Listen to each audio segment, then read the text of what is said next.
I'm Brian Stanton, host of Teaching While Queer, a part of the Education Podcast Network, just like the show you're listening to now. Shows on the network are individually owned and opinions expressed may not reflect others. Find other interesting education podcasts at edupodcastnetwork.com.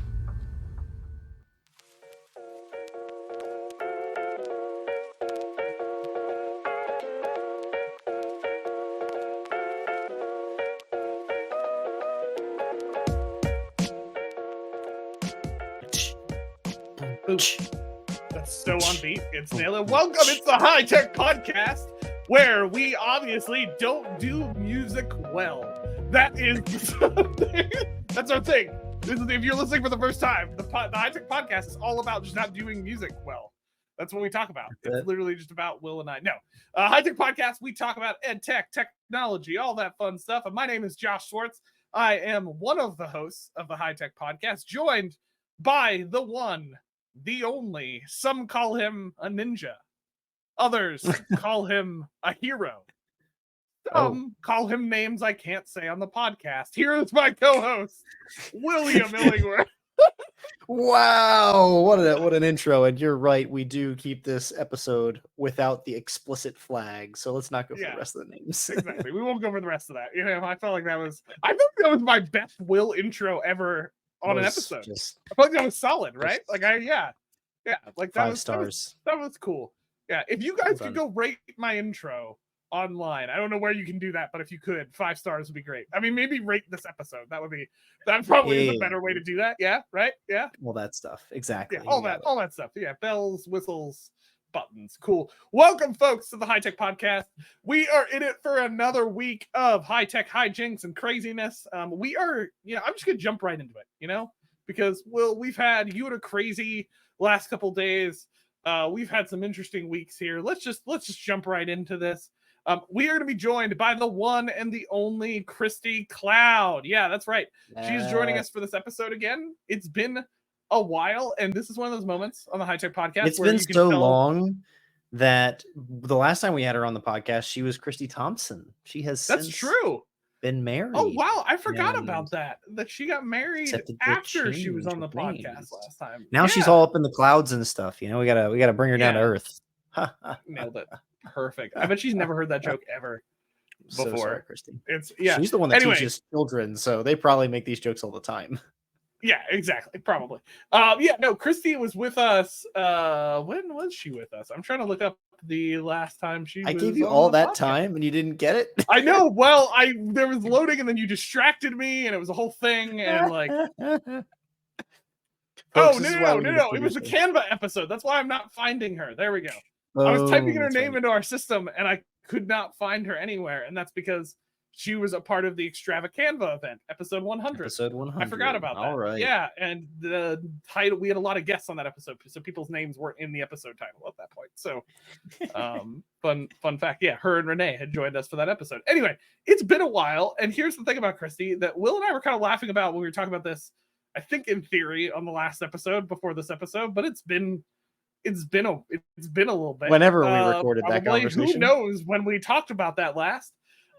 Christy has been a really good friend of the podcast, but ironically has only been on the podcast once, which is like crazy to me. Usually the people who are like really good friends of the podcast, they've been on a couple times or like we interact with them. It's just Christy was on that one time. She was great. And we ended up hanging out with her at ISTE then that year and then talking to her on Twitter and stuff. She became a really good a big fan and friend of the podcast, and we saw her at FETC this year, but like she's never been on the podcast again. Like it just never worked out. It's a weird thing. So it's super exciting this week for Christy to be back on. We're going to be talking about podcast and education, general topics with Christy. This episode is kind of loosey-goosey. We're doing. We haven't actually recorded yet. It's a surprise. Yeah, this is for the first time doing an intro. We haven't recorded. We don't really know how this is going to go. We have no idea. It could be horrible. That's not true. That's not going to be the case at all because Christy's awesome. But if you're listening to this, Christy, we fully believe in you when you get on this episode. So if you listen, I'm your cheerleader. We are so pumped right now. It's going to be great. We're mostly going to talk about Ted Lasso. That's not true. Probably not. But Will's been trying to get Christy to watch Ted Lasso, and I don't think it's been successful. So anyway, with that said, that's Yep. enough talking from the two of us for right now. We'll talk with Christie here in a second. So let's go and hear from Christie Cloud. All right, friends, family, countrymen, countrywomen, country people. Peoples. We finally have the peeps, if you will. The peeps, the high tech peeps are with us to be joined by Christie Cloud. Christie, thank you so much for coming back. Clearly, we love you. We thought you were our friend, but you've come back, so you might actually be our friend. It's not just us making too much out of this. Is that the case? Oh my gosh. Like #1 fan status here. Like, yeah. I think you're the only person that we've met through the podcast that has become a friend. Like, we have a few people we know, like Justin, Robin. We know them in real life. They have to say that they're our friends. They're kind of friends. Yeah, they're there. They're sort of. You're like top #1. Yeah, #1 fan. I'm gonna give it to you. I'm fine with it. I am totally. I think I get a little upset when I miss an episode because my husband has me listening to Mistborn on Audible right now, and I'm like, he's like, did you? Yeah, it is really good. But I'm like, look, I gotta pause. Like, High Tech just dropped a new episode. I gotta pause. So. Christie, I am not offended at all because I don't know if you know this. I'm like a huge Brandon Sanderson fan. He's good. Oh my gosh. Yeah. So did you like what he did? Like wrapping up the Wheel of Time? It is one of my favorite book series. Yeah, ever. no, I liked his. I think he did a good job.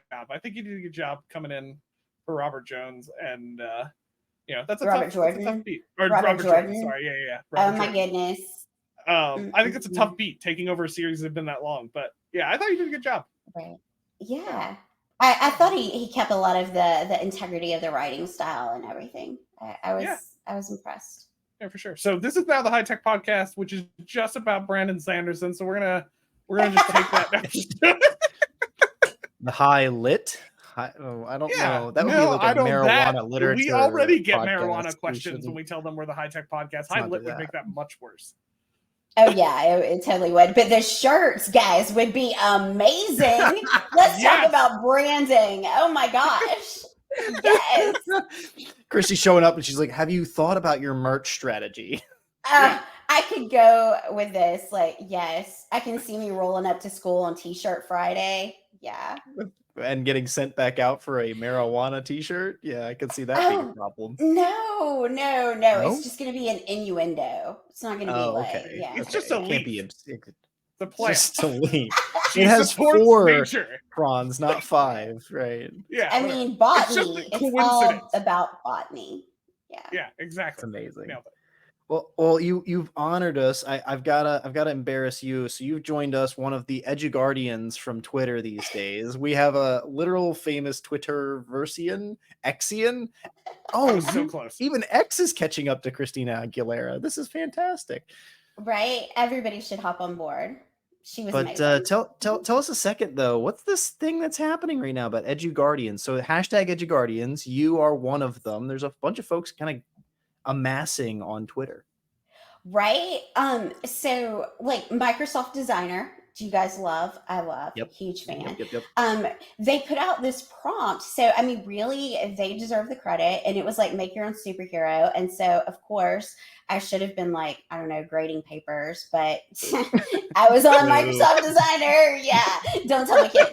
And so I made my little superhero, and I was like, oh my gosh, she's so cute. And like, I put my little dog Lola with me, and we had on like Curapod jerseys and stuff.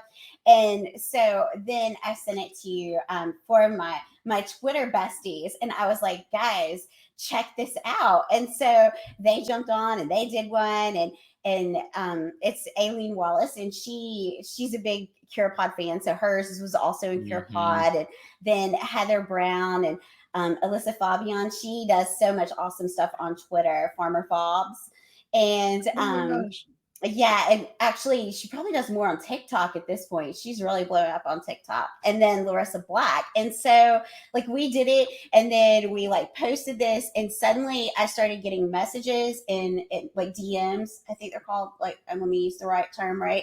In my Twitter feed. And Amazing. People were like, they're like, how do I apply to become an Eduguardian? And I'm like, what? How do you apply? What are you talking about? And Christie was like, just an easy $1,000. You just send it right to the immediate. This is my Venmo. Yeah, here's my direct Venmo. You can join within seconds. Christie had a website. It was great. And so we just started sending out like the little the designer prompt. At this point, Microsoft has contacted all 5 of us, and they're like, what's happening? We really enjoyed watching this. And so I mean, it's been wild. And so I'm like, there's no application process, guys. Just come on over. It's like the best PLN ever. We share resources, and I think that's really important, because before I went to virtual school, I did teach face-to-face for a very long time. And I was kind of like the techie teacher at face-to-face, and I think a lot of people probably feel that way if you're not at like a virtual school or something, that everybody else isn't really into the tech. And so it's a really cool to find your people. And that's what we want to kind of try to provide, is a place where you can find people that are just as crazy as you. I love it. I love it. That's one of those things, like social media has really bad rap for very good reasons, but there are moments like the Educardians. I had a group like that at one point through the platform Schoology. We were, I don't even remember what we called ourselves, but there, you get those people together. It's like, all right, we're a PLN now. Like, these people are all across the country. Some of you have or haven't met, and you're just trying to get good work out there. Oh, we have gone international. We have folks in Scotland and Australia. Yeah. It's amazing. It's amazing. It's really been amazing. Very cool. Well, a small hard pivot from the Educardians. That's just fun for me. I wanted to bring it up because folks need to follow you, follow others that are in that group, so they can learn more and more about the good stuff that's going on. We wanted to kind of jump into a little bit of a conversation that's been ongoing between us 3 for months now. I don't even know when this started. That you were going to get into podcasting with your students. Yes. I mean, I think that it's just such a great assessment tool, and it's one of those things. I mean, my students absolutely love it. Like, they asked to do it, and I was really nervous about it because I'm a little bit type A in the classroom, so I was like, ooh, I don't know how this is gonna go. But I mean, I even have students who are like editing it now, and I'm like, this is awesome. Oh, wow. They're doing everything. Do we need an intern, Josh? Do we need interns? That sounds like use some editors. Love interns. They're the best. They're I hear they're a part of the Educardians. It's only $50 to get in. Yeah, it's like a subscription. Is what I'm hearing. No, okay, so this is super cool. So you were going to jump into this, and obviously Will and I agree. I mean, we've talked about this on the podcast before, and actually Will and I just recently, what was that? End of February, a month ago. Anyway, we talked about podcasting for education together at a conference.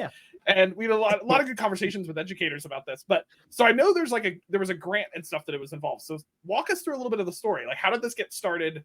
What did you do to get this started? Because I know, like, even when Will and I were talking to a few other educators, that was a lot of their questions. Like, how do I get this started? Like, how do I actually do this? So what did you do to do this in your classroom?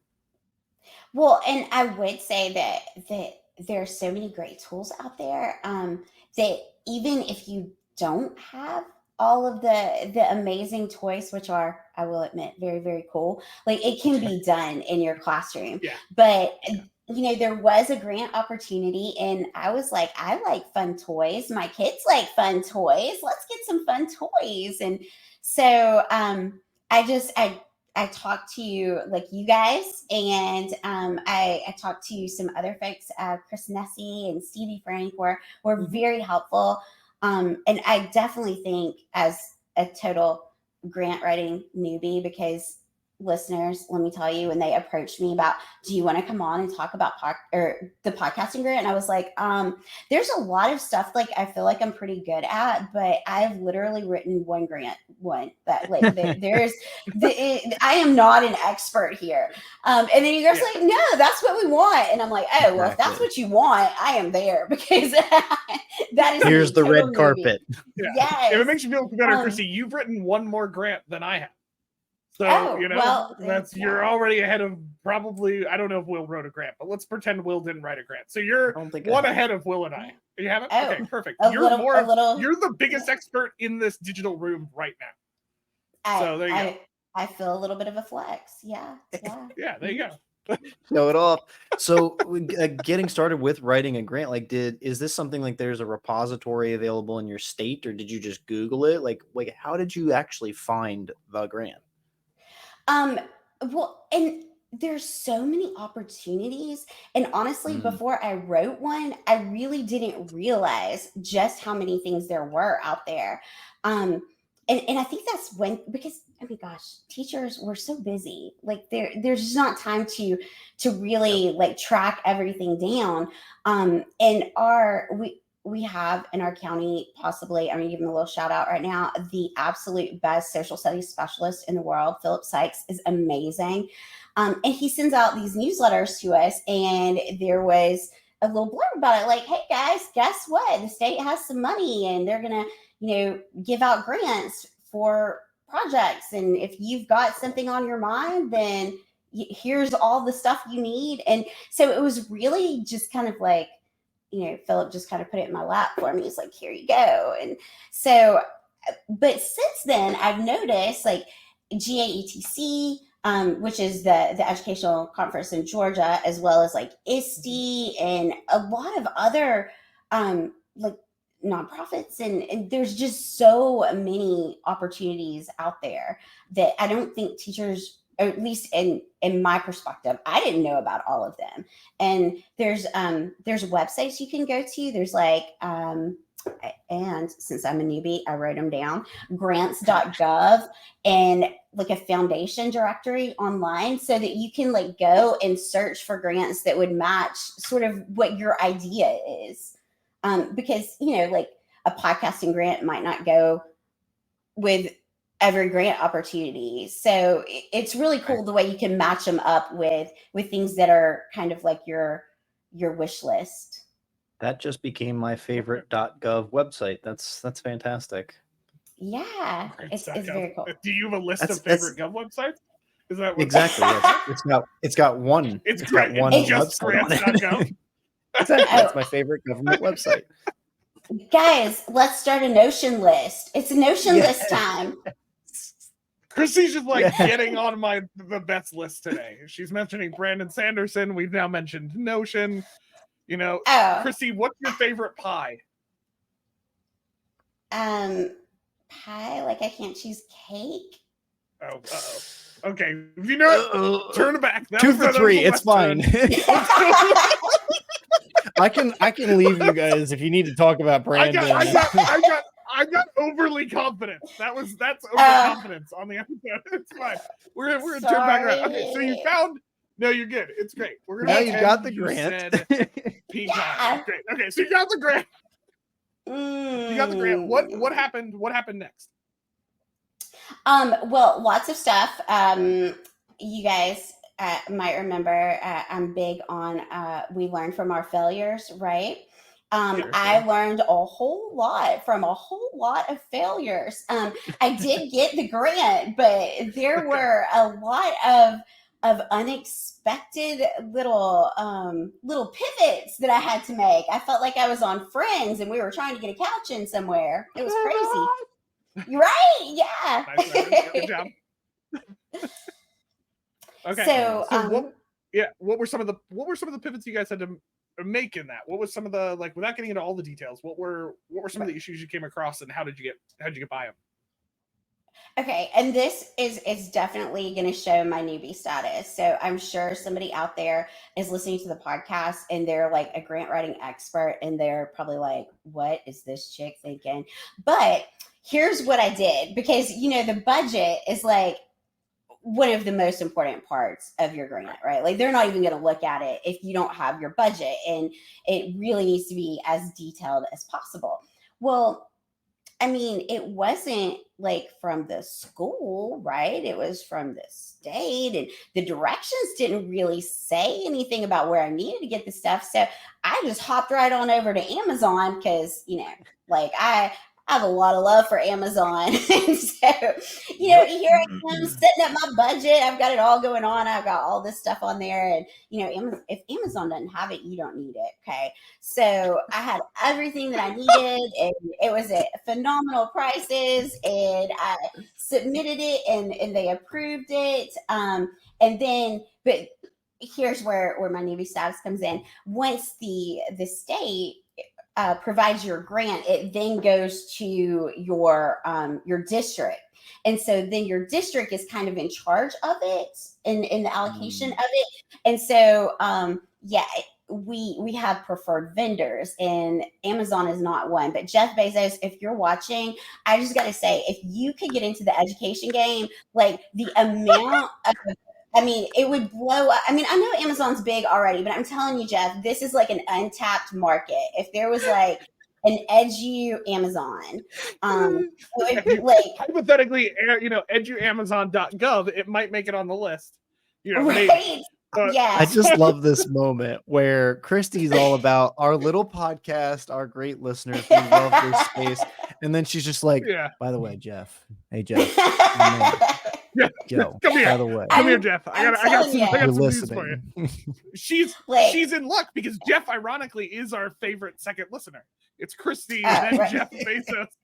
Yes, our number 2 listener. Yes, number 2 listener. He's always listening.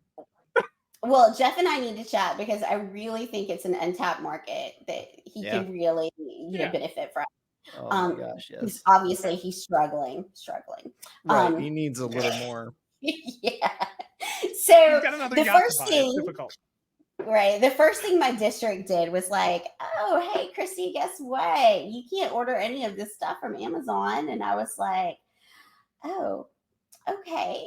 Well, so let's pivot. And so then they're like, you have to use your school's preferred vendors. And I'm like, my school has preferred vendors. And so then right. So I spent a little bit of time pestering our very, very sweet bookkeeper who handles all of that stuff for us. And she was very kind. She was not like, no, you can't come back in my office anymore. She was very kind. And so to get all of the stuff that Amazon had right there in one convenient little place, I had to use like 4 different vendors, I think. So because, somebody would have this, but they wouldn't have this. And so I had to like do a lot of mixing and matching. So by the time my revised budget went back to our district, who was also very kind, but I'm pretty sure that she was like, seriously, we got to go to all these different places. But so that was one of my biggest learning experiences, that just because it's not like written specifically in the directions, that you might want to find out about the budgeting and the funding, because that is clearly the most important part that's going to impact you the most. And, the more you know up front, right? When you started off with like, oh, blah, blah, blah, budget, and then you said something pivot, I was like, oh no, this is not going to go well. I was like, it's got to be that she bought everything and she wasn't allowed to, and she had to return it, or you weren't allowed to. Like, I was like, as soon as you go in there, I was like, this is going to be a nightmare. Thankfully, you didn't buy anything and then have it on your credit card or anything like that. But oh no. And I was about to say, I know you don't think that the county lets me touch any funds. I mean, that would be insane. Like, these people are smart. They do not give me access to any funds. They keep it on tight lock. Yes, as they should, to be honest. Yeah. So you get the money, you write the grant, you get the money, you find out where you're allowed to spend it, all good things. You've got the equipment now. That's like, did you have some time where you had the equipment you could test and then you get into the classroom, or were you like, was it like 3 weeks into the year and you're like, all right, now I've got my equipment, I got to figure out with the students? How'd that process go of like getting equipment to starting to use it with the students? Yeah, it came at the beginning of November. So really right in time for everything. Right. Yeah. So right in the time for the beginning of for the class. Yeah, exactly. And I would say that, and I didn't even think about putting that on my little notes, but that is definitely something else that I would say teachers would want to keep in mind when grant writing is like, because it is something that I can use throughout the year. But I do know a friend of mine at another school actually requested things for a unit that by the time it came, she had already taught. So, and that gets really difficult useful. because, well, and like, I mean, when people give you money, they want to see results, right? And I totally get that. Like they didn't just give me the money and they're like, okay, have fun. They have like an action plan and they want to see what you're doing with it. And so it definitely is a little bit difficult when you've already taught the unit. So I would say that timing is something that you definitely want to keep in mind. Granted, this is the only one that I have written, so I don't have like experience with corporate grants or anything like that, but I would imagine a federal grant would be the same way. Our government works in mysterious ways, so you definitely want to plan in some time before you actually need to have to use it. That's amazing. That was the nicest way I've ever heard somebody say our government works in mysterious ways. That's a nice way to put it. All of those other .gov sites that aren't on my list of favorites. Wow. So you got the stuff in November, right? I'm sorry. So you got the stuff in November. So yes. Once you got it, what did it look like to start working with the kids to start recording? Like, did you start right away in November, or did you just wait until the next, term? Remember, Will and I are mainly higher ed, so I'm going to start using words I don't know how to use. Things. Did you start waiting? Did you wait till the next unit to start using it, or what did that look like?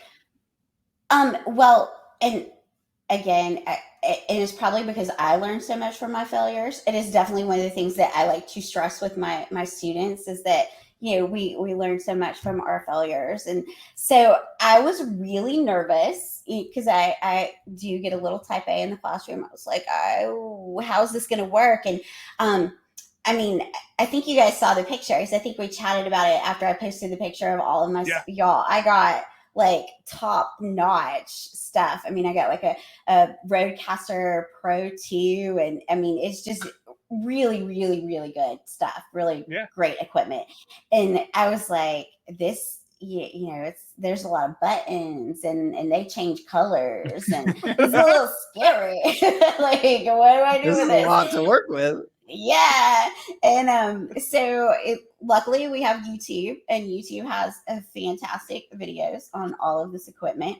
And like I mentioned, I actually have a student that's doing a lot of the editing now because they were like, oh, Miss Cloud, you and Audacity, like we need to help you. So they and I love that for me and them, that they see my need and they want to fix it. So me and Audacity had, it's supposed to be super user friendly, but if anybody can mess it up, I can. And now one of my students is doing the editing, and she's just doing a fabulous job. She loves it, and I love watching her. I'm like, wow, one day I want you to say you knew me. It's gonna be awesome. You're gonna be in the valedictorian shout out, like my teacher, Miss Cloud from blah blah blah grade, got me here today. Oh, forget the valedictorian speech. I'm thinking like when she wins an Oscar for her editing ability. Yeah, I'm going big. Yeah.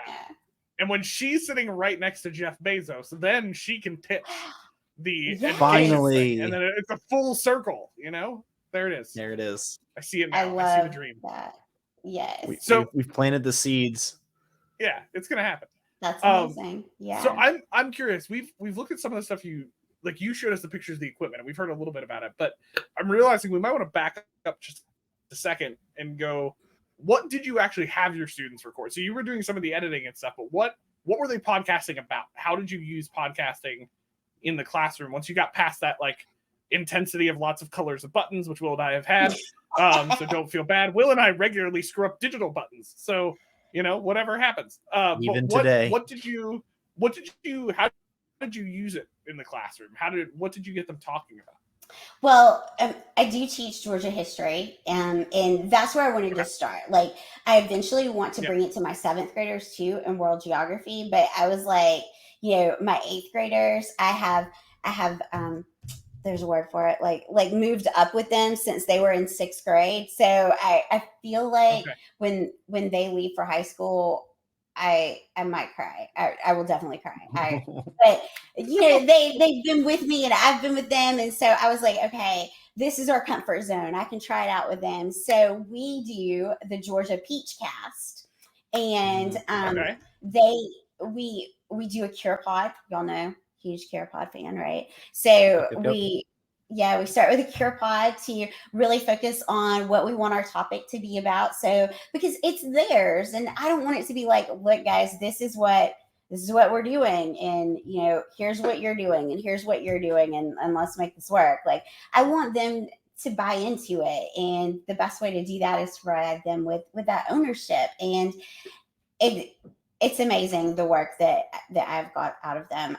Middle school teachers, I know they're going to feel me when I say that getting your students to write a constructed response sometimes is painful for them, for you, for everyone. Like, it's just pain all around, pain.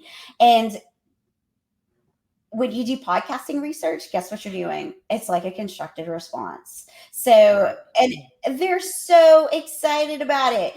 I really thought when we did it, I was like, it's about to be a nightmare because everybody is going to want to be a host, right? Like, I mean, I love to talk, that's just kind of my thing. So I kind of assume that people are like me and they're going to be like, oh, well, I want to host. I was really amazed. Because the first time I was like, what do you want to do? And we can't all do this. And so let's find something else. And they gave me like their top 3 jobs that they would want to do. And I tried, as best as I could to place them somewhere. And I do feel like a lot of them said host up front, because I think when you think of podcasting, that's kind of like the immediate thing that comes to your mind, right? Like, you don't think about all of the different like things that go into it. You think about what you hear.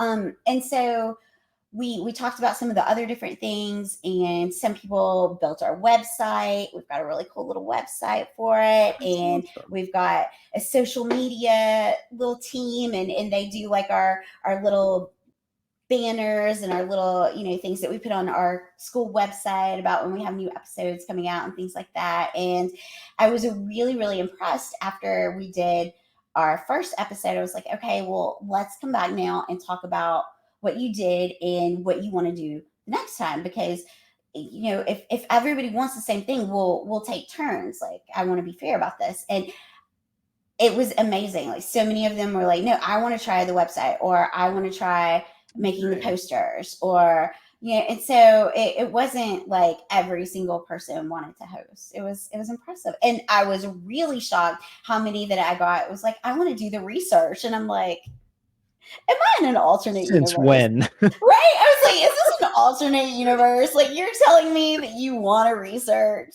Like, really? I remember you last year, you couldn't complete those small research papers. Now it's like you want to do research for a podcast, which is not easy, folks. But it's all about the buy-in. When you're like, here is your paper, do some research. They're like, oh. But when they know that it's going to be on a podcast that they get to listen to, and the principal, right? Then suddenly they're like, yeah, I want to do that. I want to find those things. And they have a lot of input in the topics, and I'm sure that helps as well. Like on state testing, they don't get to choose the topic of their constructed response, but like we did like Black History Month, and they really have fun picking out who that they wanted to look at for that. And it got a little wild because they really wanted to do Beyonce, because I mean, Queen Bey, who doesn't want to do Beyonce? And so we're like, okay, guys, how are we going to connect Beyonce to Georgia? Like, how we can't do like a peach cast and just do Beyonce because we want to. Like, it's got to connect. And they found amazing little research, little darlings that they are, that Beyonce actually did a lot to support some minority businesses in the Atlanta area. And when she went on her last tour, Atlanta had a Beyonce Day, which I think should be like a nationwide holiday. I'm just going to throw that out there as well. Federal holiday. Yeah, Yeah. I don't think it should just be an Atlanta one-time thing. I think Beyonce should definitely have a national day. Probably need a Beyonce.gov for that one too. You know, I'm ready to start settle the right in. movement. It I'm started there here, for it. folks. I want it Yeah. known that it started here on the Yeah. High Tech Podcast. Jeff Bezos started Beyonce.gov here on the High Tech Podcast. And if anybody Yes. says different, they're wrong. That's incorrect. Now we're playing the whisper game. This is great. Yeah, it's fine. It's whatever. It's telephone. Yeah. Exactly. That's really cool, With, though. I like the role thing that you were doing as far as breaking them out into roles and letting them make the choices in there. I think that's really cool. Yeah. And very important. CurePod is the absolute best way to do that. It is amazing. I have used it for so many things where I want their input and okay, I mean, you can throw it up really quick and just throw in a question and just boom. I mean, it takes no time and you've got all of that involvement. Yeah, it's amazing. With the end product, then are you? I know with the younger students, we have to be careful about like certain privacy laws, etc. So is it only internal to the school? Like, do you have it on like the learning management system, or do you have some public facing element to it? Okay, so everything's a process, right? my big dream is to take it through Spotify because they have that great like educational cohort program, and so that's where I want to go with it. But we are still working to that. Right now it is like internally on our school website, but it's a place, it's a starting place. The students can go find it and they can go and show it to their parents, and it's definitely been a great starting point. I would really like it to be, the whole podcast feel like, oh, mom can listen to it while she's on her way to the gym or something. That's my hope. Well, I think that there's a value in the security and safety of it being internal to the school and stuff like that. But it's also like that is their community. That kids don't know people in other states and things typically. If they do, it's a cousin or an uncle or something like that, right? Like, right. For them, it's like, oh yeah, of course I want to be out there on the world. I want to be viral. That's the only thing they're thinking. But I'm like, I want to put a podcast out there because I want to reach a teacher in Minnesota. I want to reach a teacher in Texas. I want to read, that's something that Josh and I are interested about, why we produce a public podcast.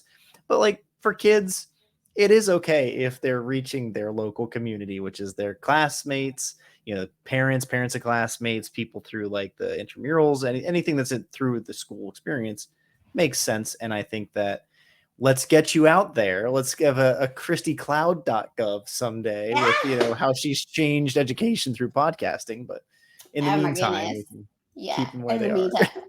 Yeah.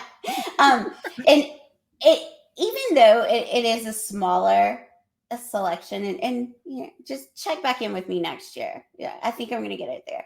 But it really gives them an authentic audience. And guys, their work improves so much when they have an authentic audience. If they know that it's not just me, like if they know other people are going to be listening to it or looking at it. I mean, we've got an amazing little website that is completely built by 8th graders because they know people are going to be looking at it. They want it to look good.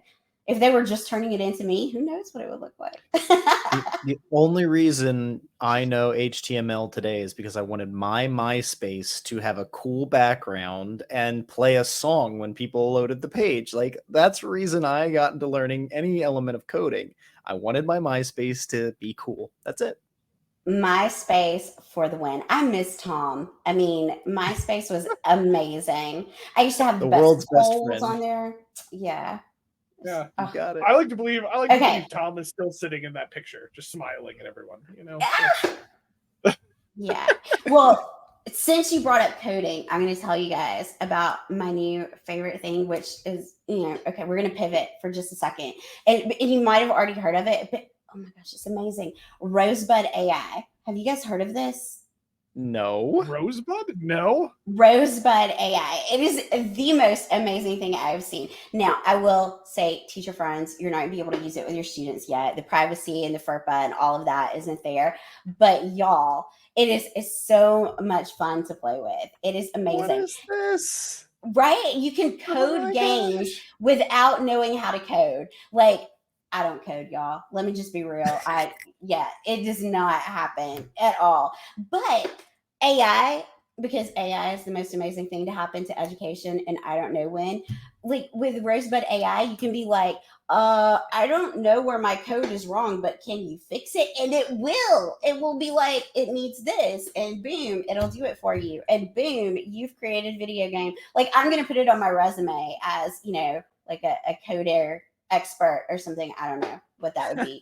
I don't know what you call a coding expert, but I'm like, look at this. I made a video game. Yeah. I love that. I just dropped it in the podcast list. I just sent it to 3 people. I'm looking at this. I want to build a game. Josh and I might have a reason to use this soon. Yeah, I could maybe leverage this. This is a good old time. That's right. awesome. Oh my gosh. The first picture I see is just magic pigs bouncing up and down, but that's fine. It still looks like a very interesting game. But this is super cool. Amanda Fox sent me a Chaucer one because she and I both love Chaucer. And y'all, I'm talking about the rabbit hole that I went down was insane. It was crazy. I was talking to Chaucer for half the night. Yeah. Your husband's like, hey, you're going to hang out with me or Chaucer all night? What's going on? Chaucer. Sorry. Like, is that really a question? Amazing.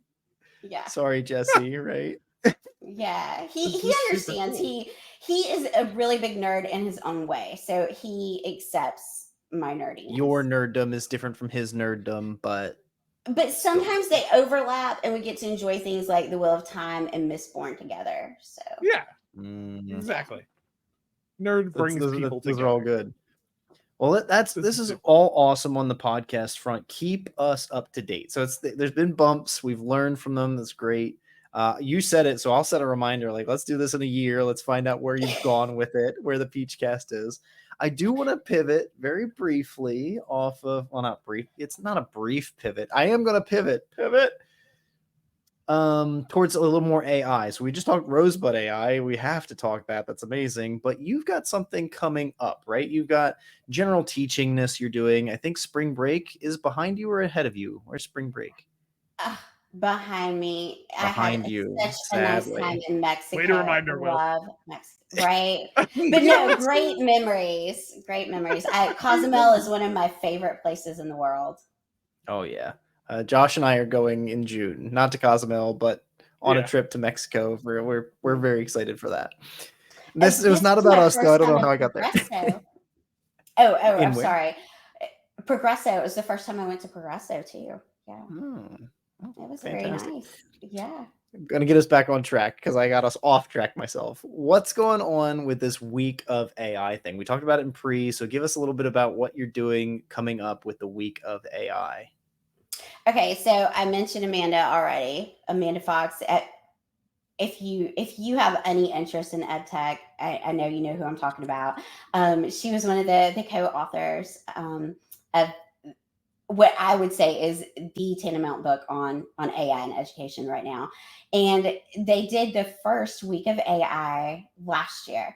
And so this will be like a second week of AI. And it's mind blowing. I mean, it was amazing last year, but what she has planned is just absolutely spectacular. It is the week May 13th through the 17th. And there's going to be all kinds of speakers. Holly Clark is going to be keynoting, and there's going to be information about all kinds of amazing programs, snorkel, quizzes. You guys know it's another one of my all-time favorites. I'll be presenting on quizzes, school AI, and CurePod. So I'm very excited about that. It's kind of like my AI trifecta right there. Between those 3 programs, I feel like I could conquer the world sometimes. They're amazing. And there's so many things that I can't wait to learn about. Like snorkel is something that I've heard of and looked at a little bit, but I don't know a whole lot about it. So I'm super excited to learn more about it. And so I will be presenting and co-hosting. So I'm very excited about that. It Whoa. is completely free for teachers. It is all in the afternoon, so you don't have to worry about, oh well, I have to teach. We get it. We're all there too. Erica, Renee, they're all co-hosting as well, and I mean we're all still in the classroom, so we're right there with you. But if you are interested in AI, even if you are teacher tired, I'm telling you, you want to be there, even teacher tired, because you're going to learn something and you're going to get to hear some amazing speakers. And it's always a lot of fun. That's amazing. I love the website, folks. Head over to weekofai.ai. That is a little confusing there, but make sure you get both AIs in there.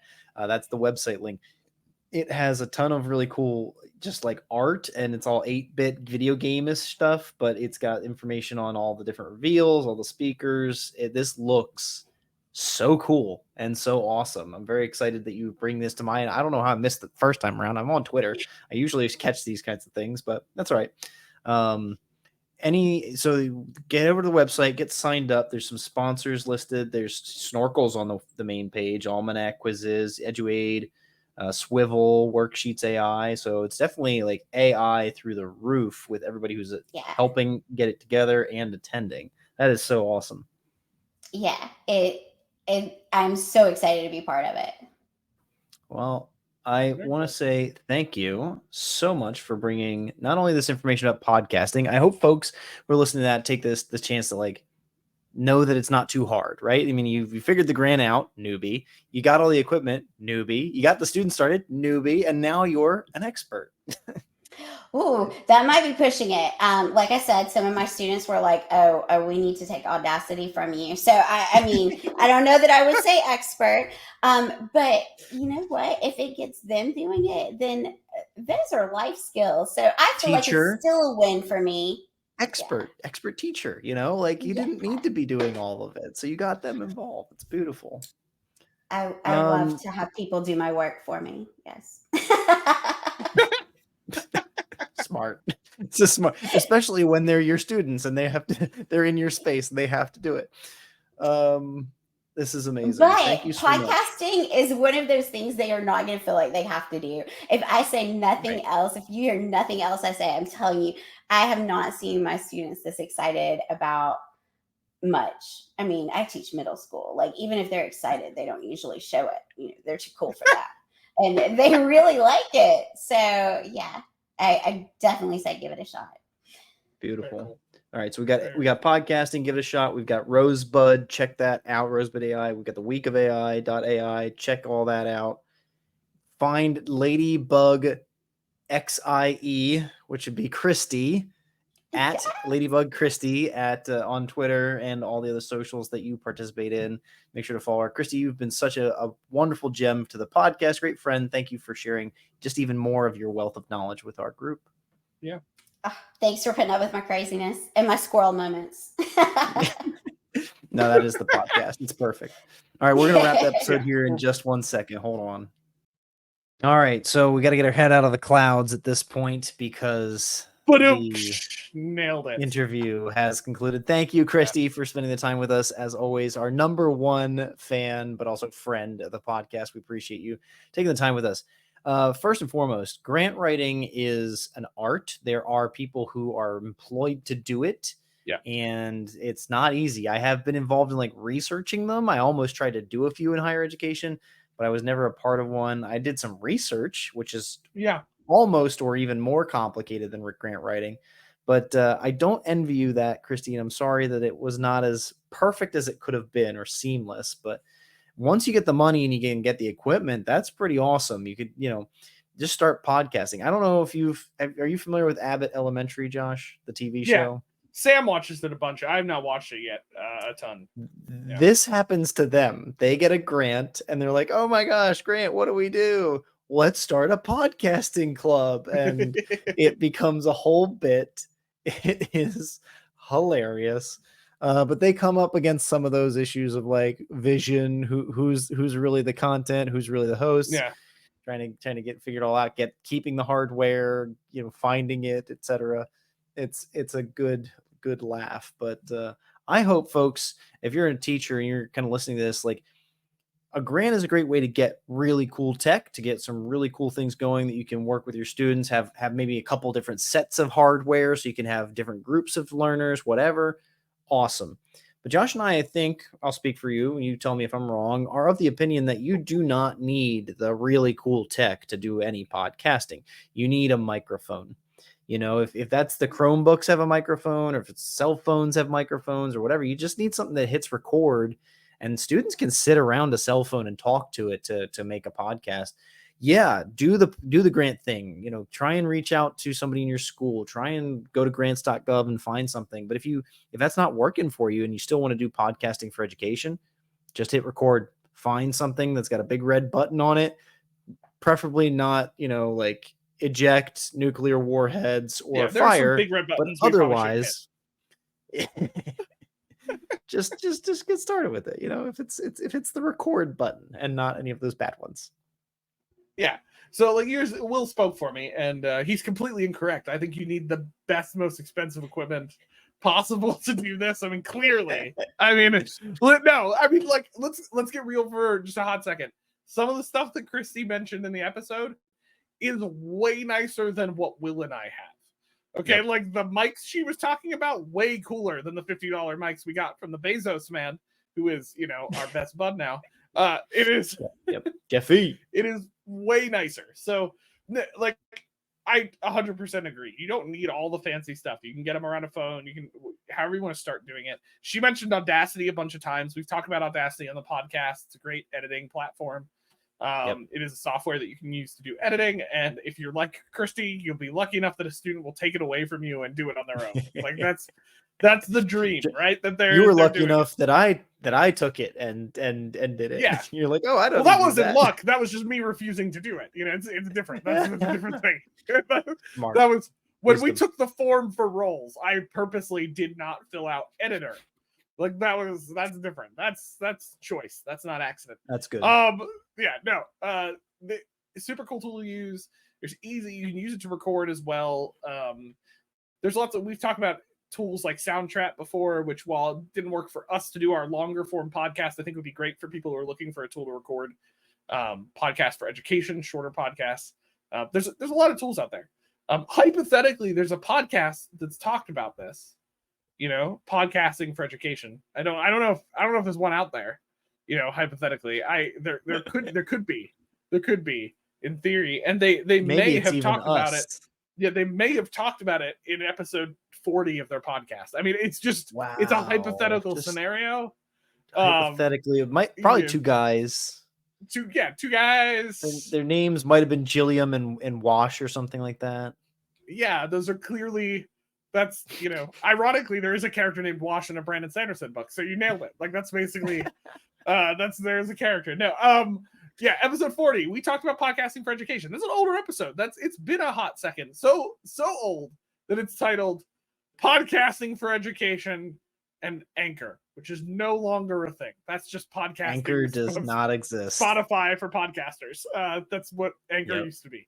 But there's a lot of stuff we talk about in that episode. I encourage you to check it out, episode 40, where we talk about podcasting for education.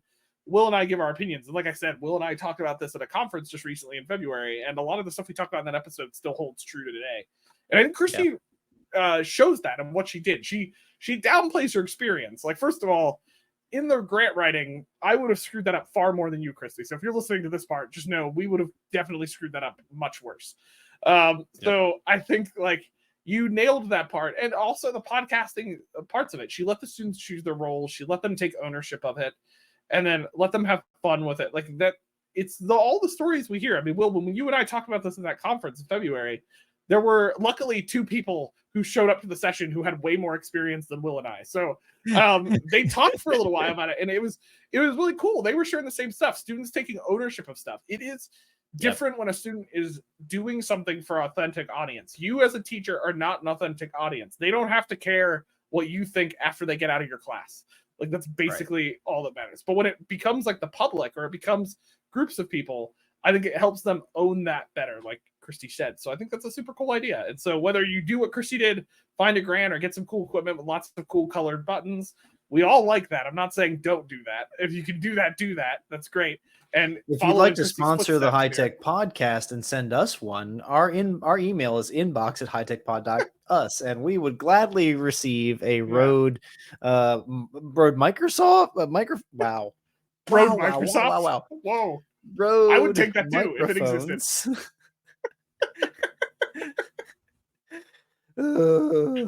Rode microphones or the Rode audio switcher control panel. Whatever. Inbox, Rode anything. I take a Rode. Rode, You everything. give me a Rode, ROD. just like a regular Rode. I don't care what it is. We take it.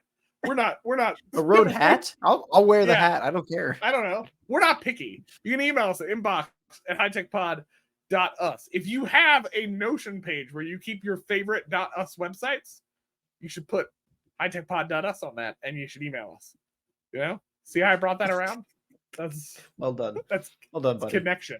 Yeah. Anyway, I love that. Gosh. Hey, if you are interested in Notion, I'm just going to do it. I'd say head over to our website or head over to any one of our episode pages. Learn a little bit more about us. We are Notion affiliates. We love Notion. You can sign up with our information, which of course I don't readily have available, but we'd love to make sure more people are using it. And besides an affiliate link and all that kind of good stuff that happens for us if you were to do it, we are huge Notion nerds. So if you'd like to learn more about it, hit us up. Josh is an expert, and you can learn from him directly about Notion and how to set up and control everything in your life with one platform.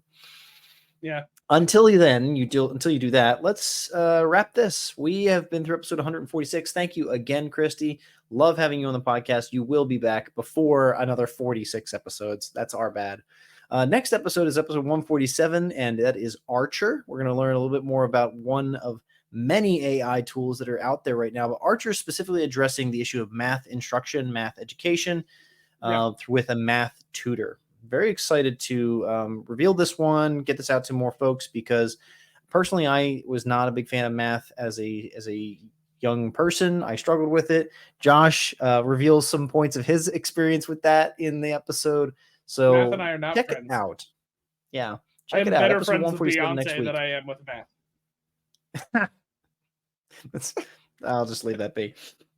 Yeah. As always, folks, you can find us on Twitter and YouTube at High Tech Podcast. Our email, as we just mentioned, is inbox@hightechpod.us. Our website, hightechpod.us, where you can find all of our links, all of our episodes. Every single one has an episode page on our website where you can learn more about us, everything that we're doing, and get connected. We're about this for community purposes. We're trying to support others with technology for the classroom, as well as just for general life and productivity. Make sure you reach out, and we'd really appreciate it. Of all things, if you could just subscribe. You got a couple of Spotify accounts, YouTube accounts, head over to our sites and subscribe. That would be a big help to us. The more subscribers we get, the more chances we have at hopefully maybe someday in the future, 10 years from now, monetizing this whole thing, right? We can't do it without your support and your followers. So head on over to Spotify, YouTube, give us a subscribe, like, all that fun stuff. Thank you again, as always, for joining us for another week as we continue to learn what it looks like to harness technology for now in the classroom, whether online or in person. Until next time, see ya. See ya.